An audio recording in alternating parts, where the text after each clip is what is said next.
A finales del 2019, mi familia era cuando atravesaba una de las épocas con más dolor de nuestras vidas, ya que mis hermanas fueron diagnosticadas con padecimientos médicos muy fuertes, y también al igual que a mi cuñada. El tratamiento de una de ellas iniciaba a principios de mes, así que decidí mudarme con ella para acompañarla en el proceso y ayudarla con sus hijos y los deberes del hogar. Ella vivía en un edificio muy viejo, sin elevador. El departamento de mi hermana era en el cuarto piso. En el primer piso vivía una pareja con 3 hijos. La más pequeña tenía 3 meses apenas. Lo digo porque es importante en mi relato. La vista del departamento era hermosa, y más el cielo. Una noche, después del tratamiento de mi hermana, no podía dormir. Estaba muy cansada. No podía conciliar el sueño. Me levanté a prepararme un té, y mientras lo hacía, veía por la ventana el cielo oscuro y hermoso que había. Era como medianoche. De pronto, empecé a escuchar un sonido, una voz suave, de una mujer. Al principio, creí que era la vecina, tratando de dormir a su bebé. Era tierna, la voz de ella, y más tierno, saber que se lo cantaba a su nena. Pero todo cambió cuando empezó a sonar más y más fuerte, al grado que parecía que el sonido venía de afuera de mi departamento, lo cual era ilógico, ya que como mi vecina iba a sacar a su bebé a medianoche. Pensé que tal vez la bebé estaba enferma y la mamá salió a conseguir un taxi para llevarla al doctor, y al mismo tiempo le cantaba para consolarla. Iba a salir para auxiliarla, pero cuando iba a hacerlo, la manija, al momento de agarrarla, empecé a escuchar cómo esa misma voz, ese mismo arrullo, comenzaba a cantar, pero a un lado de mí. A mi oído me susurraba. Me sentí paralizada, de miedo, cuando al fin pude moverme. Volteé a mirar a mi alrededor, pero no vi nada. Entonces vi salir a mi sobrina de su recámara, diciéndome que no podía dormir. Así que empezamos a platicar para relajarme. Pero mientras lo hacíamos, yo no podía dejar de oír la canción. Al otro día, vi a mi vecina y le pregunté por su hija, que si se encontraba bien. A lo cual ella dijo que sí, y al parecer no habían estado en su departamento, ya que habían salido y apenas regresaban. Me quedé en shock, porque no podía haber sido otro bebé. En el edificio no había otro, y tampoco quería decirle nada para no espantarla. Entonces, ¿quién cantaba a esa hora? Los días pasaron y teníamos que ir más seguido al hospital. Una noche, cuando regresábamos, vi las huellas de unos pies descalzos en la entrada. Inclusive se marcaban muy bien los dedos del pie. Mi hermana no se percató de ello, fue directamente a dormir. Yo me puse a lavar los platos a esas horas, cuando empecé a escuchar ese arrullo de nuevo.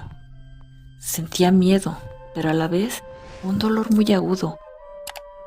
Me hacía sentir muy triste. Me tuve que contener para no llorar. Ese canto era cada vez más intenso. Estando viendo por la ventana, miré una figura parada al comienzo de las escaleras. Su cuerpo era delgado, estaba en los huesos, su piel cubierta de tierra, y era muy alta, muy alta.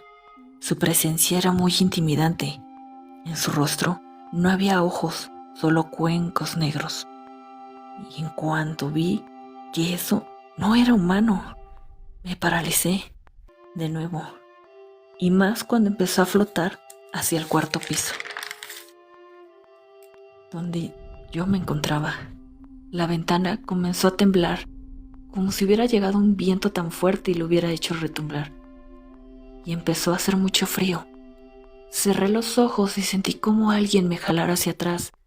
Caí de sentón, y ahí todo se apagó. Fue como si despertara de una pesadilla. Los días pasaron y los encuentros con este ser eran cada vez más constantes. Yo había dejado de asomarme por la ventana. Sin embargo, ese arrullo seguía escuchándolo donde fuera, me taladraba la cabeza. En mayo, el arrullo se intensificó. Sentía que me volvía loca. No le había dicho a nadie. Un día me habló mi cuñada para reunirnos. Al llegar, vi a una mujer totalmente diferente, muy positiva ante su enfermedad. Al despedirme de ella, me pidió que le hiciera un favor, pero que le jurara que en verdad lo haría. Le dije que sí.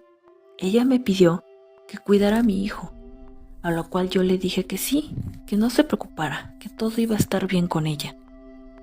Unos días después, cuando festejábamos el cumpleaños de mi sobrino, mi hermano tuvo que llevar de emergencia a mi cuñada al hospital.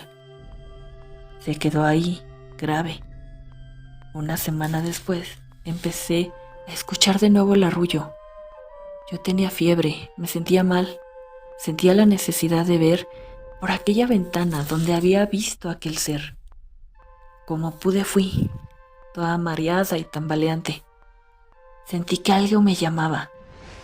Y sí, era de nuevo esa figura, pero esta vez tenía cargando un bebé. De un lado y de la otra mano la estiró para alcanzarme. Y al momento quererme dar al bebé, lo cual yo me negué. Y me fui a la sala a acostar en ese sillón, pensando que era parte de la fiebre que tenía y que por eso lo estaba viendo. Pero al mismo tiempo, oía el llanto del bebé a mi lado, al igual que el arrullo. Pero ahora más fuerte. Caí dormida o desmayada, no sé. Desperté al día siguiente, más repuesta. Me levanté y vi los barrotes de la ventana muy sucios, llenos de tierra, lo cual no podía ser porque yo los había lavado la noche anterior.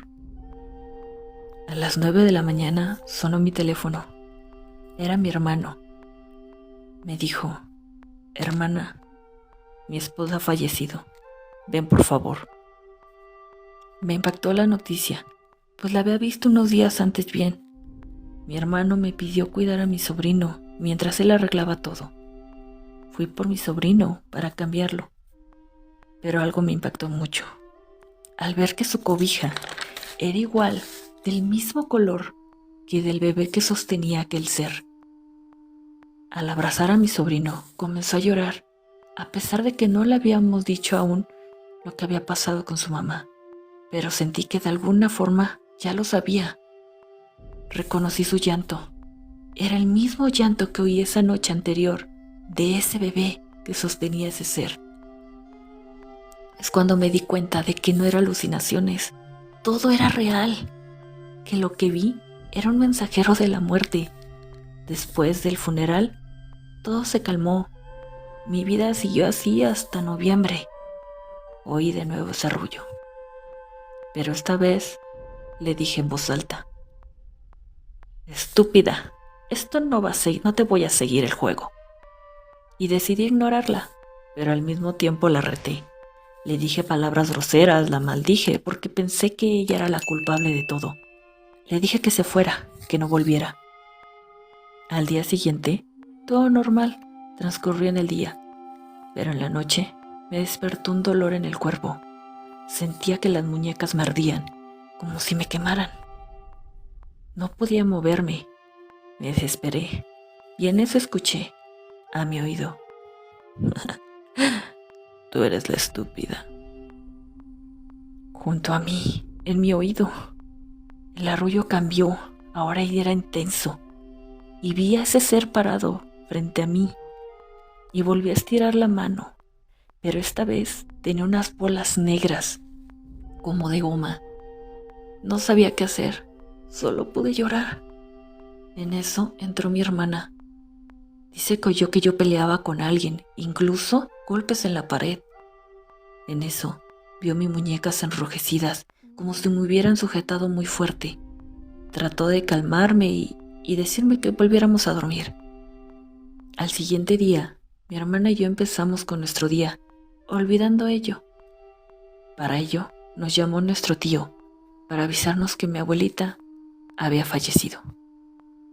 Fuimos y nos contó lo que había pasado. Nos contó que ella estaba bien, Había cenado, tomó agua y decidió irse a dormir. Mi tío estaba lavando los platos. Dice que demoró como 20 minutos. Después fue a verla para ver si se le ofrecía algo y la encontró aguándose. Trató de ayudarla, pero no pudo. Fue imposible. Mi tío se sentó en el piso a llorar. Y ahí fue cuando se dio cuenta de que abajo de su colchón de mi abuelita había 2 bolas negras, las cuales sacó cubiertas de saliva. Las mismas bolas negras que tenía el ser en su mano que me quería entregar. Obvio, no dije nada. Y hasta la fecha, ya no he vuelto a ver este ser, pero solo se aparecía cada vez que se iba a morir alguien cercano a mí.